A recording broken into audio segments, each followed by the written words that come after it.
Hey guys, Jared Fisher here with Escape Adventures. I want to show you something today a little bit different. It's not bike riding or anything like that. This is actually one of my favorite chicken recipes. This is called Jared's Instant Insane Chicken. So here you go. Make this at home. You'll love it. It's quick, it's fast, and it's absolutely awesome.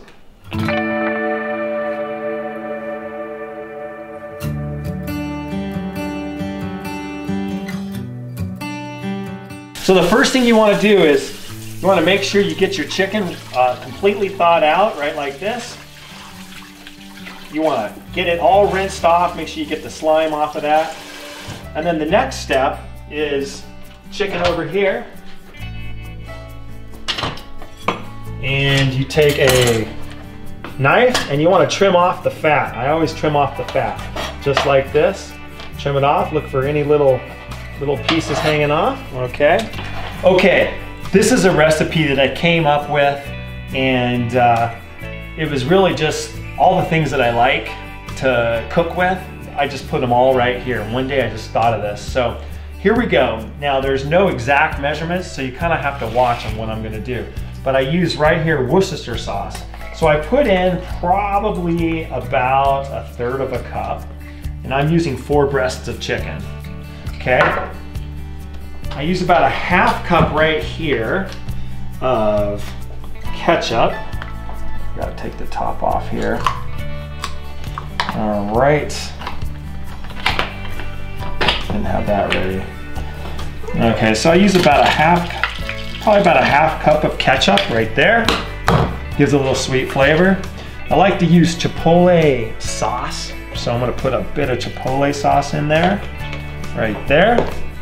Now garlic salt gives it that kind of salty feel, but yet a touch of garlic.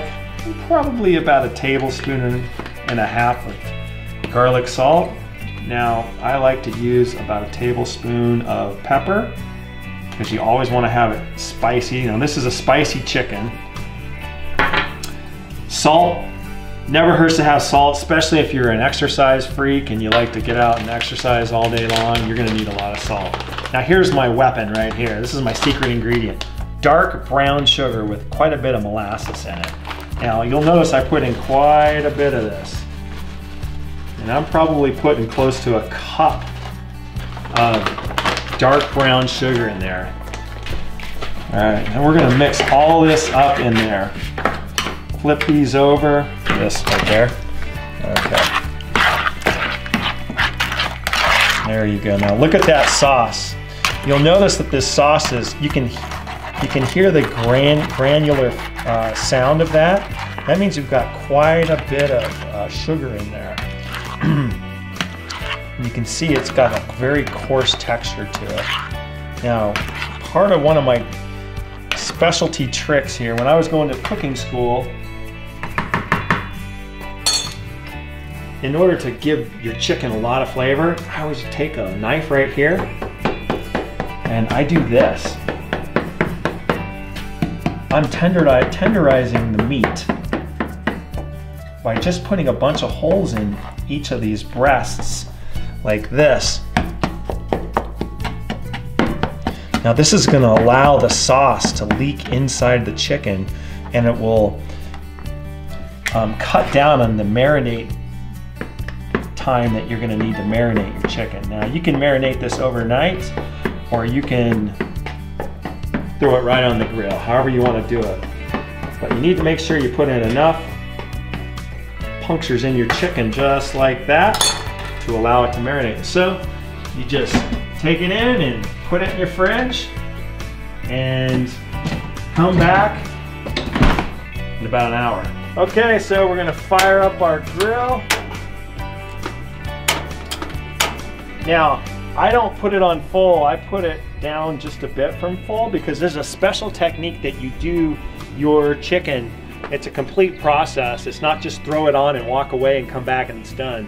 This is actually a technique. So you want to put it down a little lower than normal grilling chicken. So probably 1/3 of the heat. So, and then you take your chicken, which we've tenderized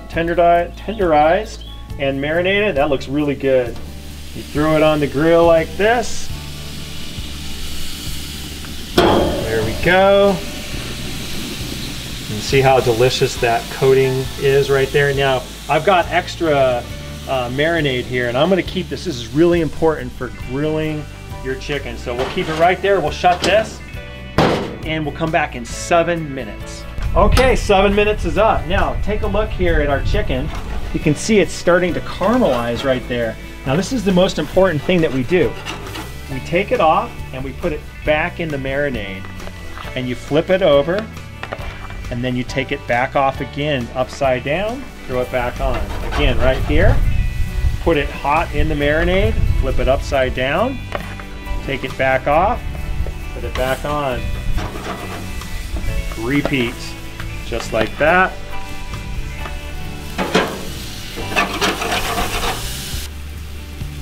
Now what we want to do is put these back in here. Again, we're going to go for a second round. We're starting to get a really good kind of a burnty look here on the bottom of this chicken now. So we're going to keep using this sauce until it's all gone. So we put it in again, and we're going to flip it back over. Put it back in, flip it back over.